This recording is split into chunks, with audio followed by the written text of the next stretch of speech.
Hello, I'm Nancy O'Neill. Thanks for joining us on SUNCOAST FYI today.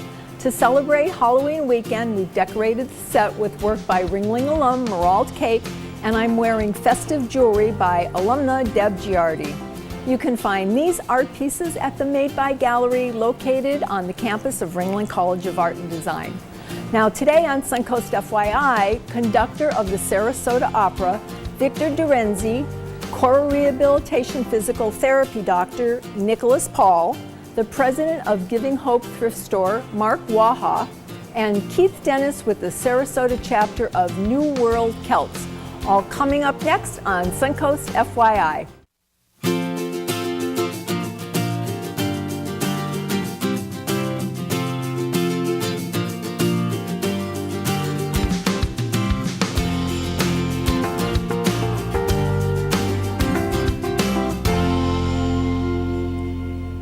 Hi, I'm Nancy O'Neill. Thanks for joining us on SUNCOAST FYI. Today we have the honor of hosting Sarasota Opera's maestro, Victor Durenzi, ranked on Sarasota's list of most powerful people.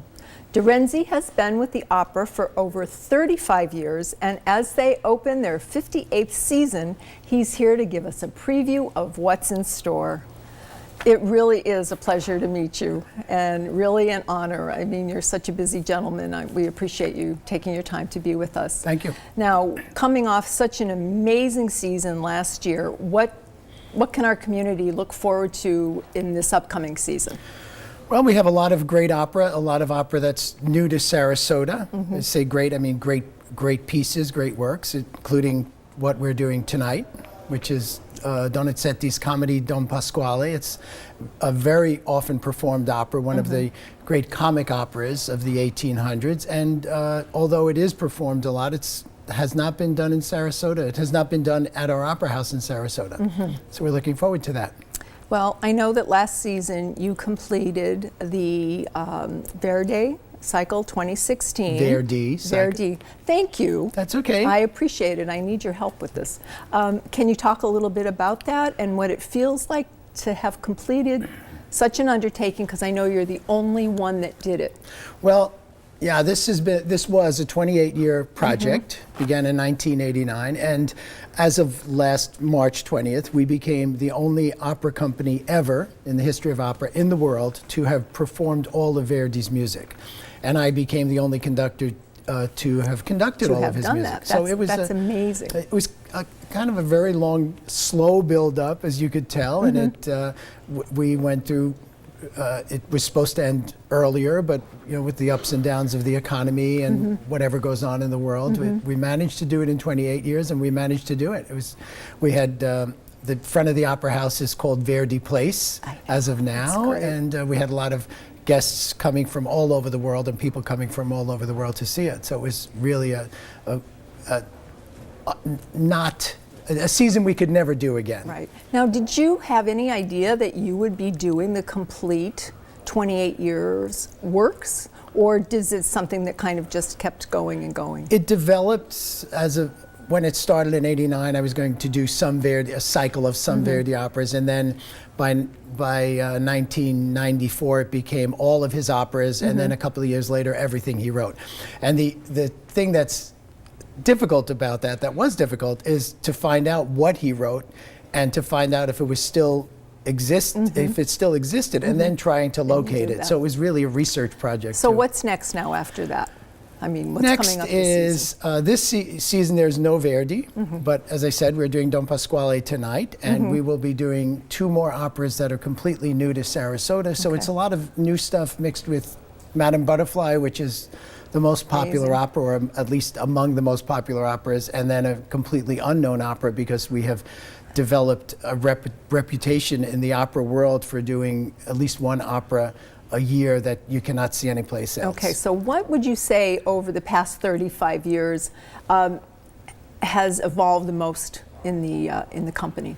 I'd say Sarasota has evolved the most, because the arts is about the community, and it is, as this community has changed, which it has greatly, and I mean anyone who's been here more than 5 years could probably tell you that, but it was a very different city when I got here in 1982. And as the town grew, that made it possible for the opera to grow. I mean, and from our point, we have a lot of our supporters are different. Yeah. You know, we have a lot of people that have gone to opera and seen opera all over the world. Thank you so much for being with us Thank today. you. And I It's a promise pleasure. I will come to an opera Okay. this season. And you'll come and say hello so I know I you will. do. Okay, very good. After the break, Doctor of Physical Therapy Nicholas Paul returns to the show to talk more about core rehabilitation, free injury screening. We'll be right back.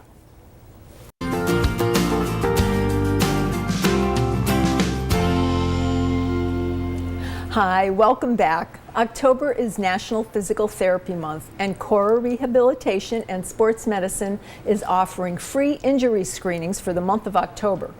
Dr. Nicholas Paul joins us to tell us more about it. Hi. Thank you for being here. Thank you.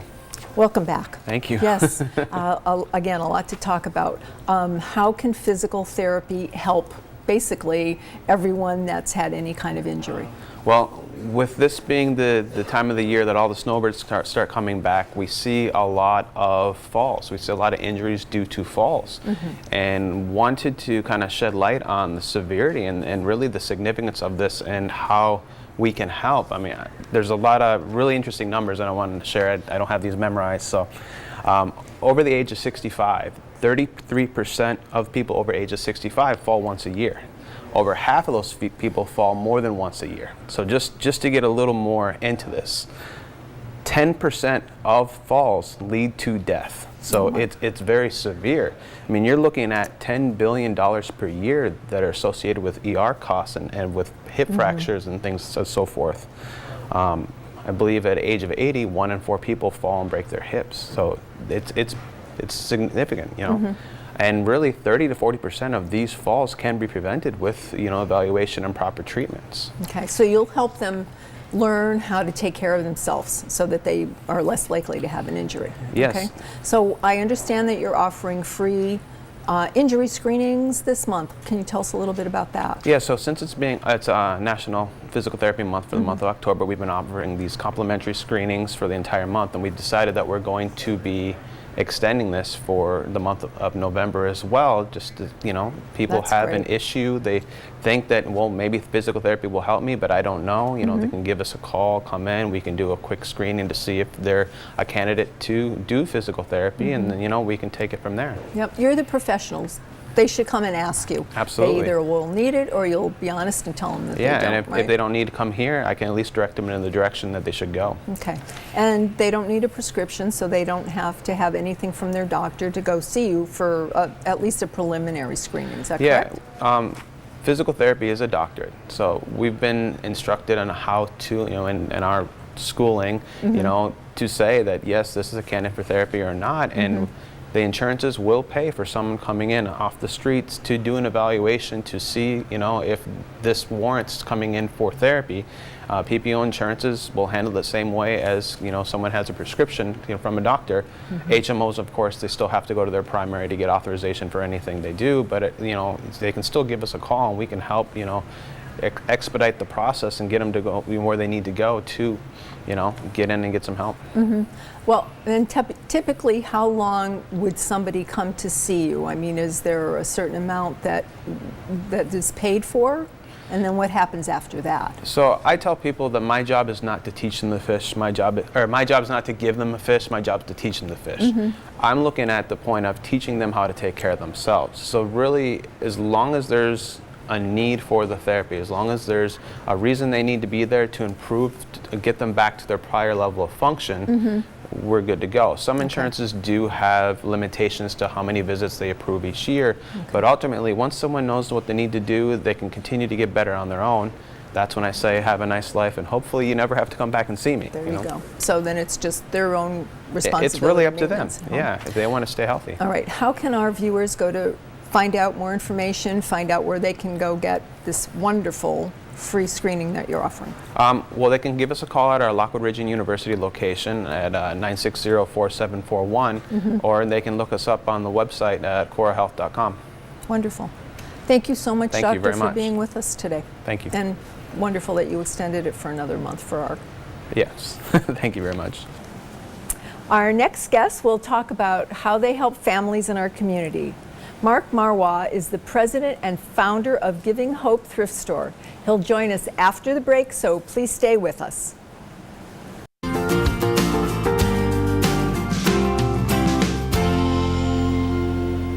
Giving Hope Thrift Shop is a nonprofit that helps the homeless and struggling families in our local area.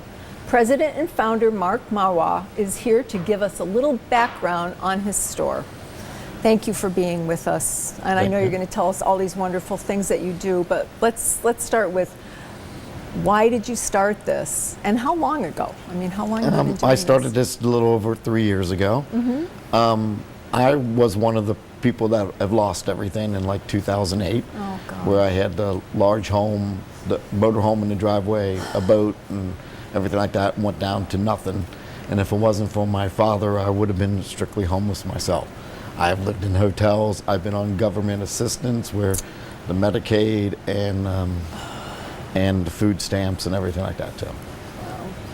So you're coming from a real hands-on experience. So how do you find the people that you help? I mean, how do you reach out to them? Where do you start? Well, we are a referral base. I believe all of the community should work together as one. We have different organizations that send people to us. We do not have the manpower or the technology to screen people, so they come with a referral letter from another organization. Okay. And so everyone that you have helping you are volunteers that I have come in? volunteered and paid staff. I have handicapped people that work for me. I have handicapped people that volunteer. Okay. I've even employed some of the homeless and stuff in our area. So how do you get out there and reach these people? By referrals. So referrals from the community, from other people that you've helped? Other nonprofits and other organizations in the area. Okay. Now, what are some of the things that you look for when you're asking for the community's help? I mean, we want to help support you, so how can we do that? And what can we give you? Well, we're always looking for donations. We have 2 thrift stores in the area. We don't get any government funding. It's all generated through our thrift stores. We need like items to sell in the store, but we also need like health and beauty aids for like the homeless. We have showers in one of our facilities and stuff like that. Okay, so can people come in and just say, you know, these are what my needs are, and you have an area where they can go and you help them choose these products, shampoos and maybe diapers for children? I mean, do you help families as well as just individuals? We have a room set up in our back in our clearance store resource center where we give out like diapers and stuff to single mothers. We work with different organizations, some food and everything like that to some of those people. And I understand that you also have a program where you help the local veterans? Yes, we do. Well, we work with an organization when veterans get off the streets. They will bring a letter to us and we will furnish their place for free. Then we also have we collect Afghans in our stores, and we have a volunteer that drives them up to Tampa and St. Pete and gives them out to the veterans nursing homes. That's wonderful. That's awesome. Thank you. What are your long-range goals? You've been in service for 3 years now. What's coming next? I'm trying to work on some housing for there's a lot of people that are homeless. People think all the homeless are the people that stand on the corner. But there is families that are homeless or living in 2 different houses because of their economic situation. Okay. They work. Some of the homeless that we deal with, they work a part-time job, but they only make like minimum wage. You can't afford to rent in the area. I want to do some affordable housing. What I want to start doing is raising money up to buy some of the foreclosures and stuff in the area and do some low-income housing. This is going to be a step up, not a handout to people. There you go. That's it. Oh, perfect. You're an incredible person, and thank you for all that you do. Where can our viewers go to find more information, your website and your phone numbers? Our website is givinghopethriftstore.com, And our phone number is 941-496-7800. That's where our clearance store and our resource Okay, center. all right. Thank you so much for being with us today. Okay, thank you. Coming up on Suncoast FYI, we'll talk about an event that will draw in bands from across the country. Their specialty, Celtic music. We'll explain coming up.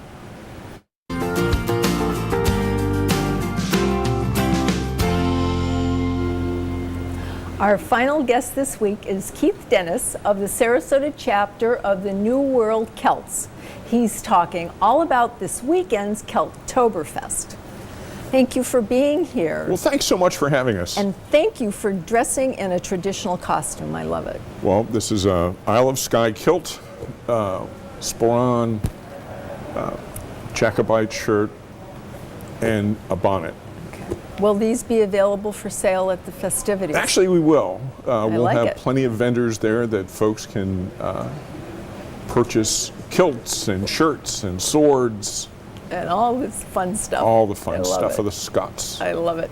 So what is Celtoberfest and why on Halloween? Well, what we're doing is we're celebrating Samhain, which is the Celt name for Halloween. And supposedly in Celtic folklore, it is when the planet is at the closest part, so your past relatives can speak to the you. current people. Okay.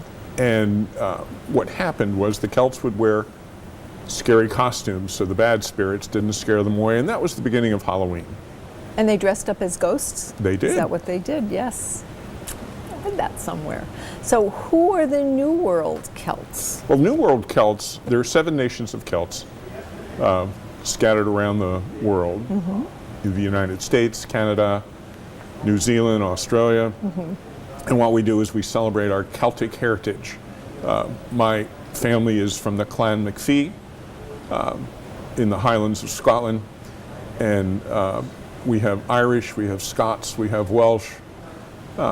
Just a great gathering, and what we do is we attempt to keep the Celtic heritage alive, and it's especially fitting here in Sarasota with the founding of the city by a Scotsman. Oh, yes. Yes, how appropriate. So what kind of things do you have planned for the day? I know there's something going on. The event starts at 10:30. The gates open at 10:30 and it goes till 10 p.m. Gates open at 10:30. The first music begins at 11:15, and that'll be with the Blue Sky pipes and drums. It's what we think is America's only all-female pipe band from here in Sarasota. Didn't We know have that. music all day long. It's pet friendly. We have a dog costume contest. We have 3 of the top 5 Celtic rock bands in the country coming. Oh my, 7 Nations, the Fighting Jamesons for the Irish. I like it. And if you've been to Disney in the last 15 years, you've probably seen Off Kilter at the Canadian Pavilion. They'll be there as well. And Great. a lot of local pub talent Yeah. that's famous throughout the Sarasota, Charlotte, Tampa Bay area. But there's a lot of other things. I mean, you have, like you said, vendors. You have craft beers. We have the food Highland Brewery vendors. Company coming from Asheville, North Carolina. Okay. So we're very excited about that. So All we'll right. have terrific craft beer. We have folks that will be cooking Highland foods. We have a variety of hard good vendors. If you need to buy your kilt, this will be the time to come and get it. Okay. All right. Well, and dancing will be available too. I mean, there'll There'll be music. Irish Can you dancing. dance? We have a dancing area set up in the front of the stage inside Yes. our grand 120 by 60 foot tent. And where is the event being held? It's being held at the fairgrounds, Okay. where you'll usually go for the Sarasota Highland Games, which takes place in February. Okay, so very convenient. So we'll have a Celtic village set up there, so you can see how folks were living In the day? In the day. Okay. And So who should come? I mean, it sounds Oh, like gosh. everybody. Kids? kids, parents, everybody. folks that enjoy Celtic music, people that love craft beer. Children under 12 are free. Okay. It's And over just- 12, it's, $20 at the gate. all right. So that's for a whole day of festivities. Where can our viewers go to find out more details and buy tickets, of If course? you go to kelttoberfest.org, you'll be able to find the tickets there, or you can buy them the day of the event Which at the is gates. this Saturday. This Saturday. Wonderful. Great. Well, thank you, and it looks like you're going to have great weather. Oh, So we wish you a beautiful looked and day. saw what the SNN meteorologist said, and it's going to be fantastic. There you go. He won't let us down. He won't. No. Thank you. SUNCOAST FYI will be right back after a short break. Thanks for joining us on SUNCOAST FYI this week. If you have a business or community event that you would like to share with our viewers, please call our sales department at 941-361-4239. I'm Nancy O'Neill, and we'll see you next Friday on SUNCOAST FYI.